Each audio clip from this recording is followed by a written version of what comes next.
আমি যখন ক্লাস 9-এ পড়ি তখন একটা মেয়েরে খুবই ভালো লাগতো এবং সেই মেয়েটির পিছনে অনেক দিনই ঘুরঘুর করছি।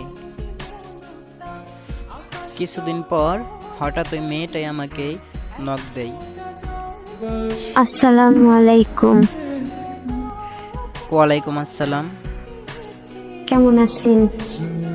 আলহামদুলিল্লাহ ভালো। আপনি কে? আমি রাহা।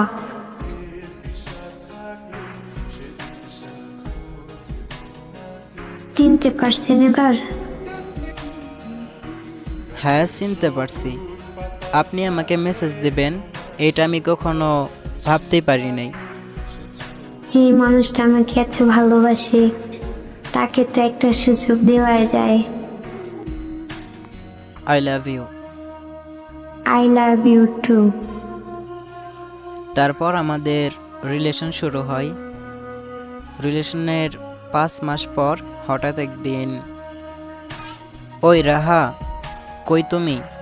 লাইনে আছো? কে আপনি? মানে কি, তুমি আমাকে চিনতে পারছো না? না। রাহা প্লিজ, এরকম কইরো না। তোমাকে ছাড়া আমি থাকতে পারবো না। আপনি মরলে আমার কি? আমি মরলে তোমার কিছুই না? না। এরপর রাহা অনলাইন থেকে বেরিয়ে যায়। সে আমাকে অনেক অবহেলা করত, অনেক অপমান করত। তারপর আমি নিজে থেকেই তার সাথে কথা বলা বন্ধ করে দিলাম। এত অবহেলার পরেও তার সাথে কথা বলার কোনো মুড থাকে না। এরপর হঠাৎ 5 মাস পর সে আমাকে নক দেয়। ওই রিফাত, লাইনে আছো? কে আপনি? আমাকে চিনতে পারতেছ না? আমি কোনো ছলনাময় মেয়েকে চিনি না। ওই রিফাত, শুনো রিফাত প্লিজ।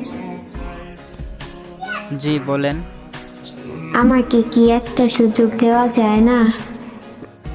সরি। তারপর রাহাকে আমি ব্লক করে দেই, কারণ এত অবহেলার পরেও তার সাথে থাকার কোনো ইচ্ছাই ছিল না আমার।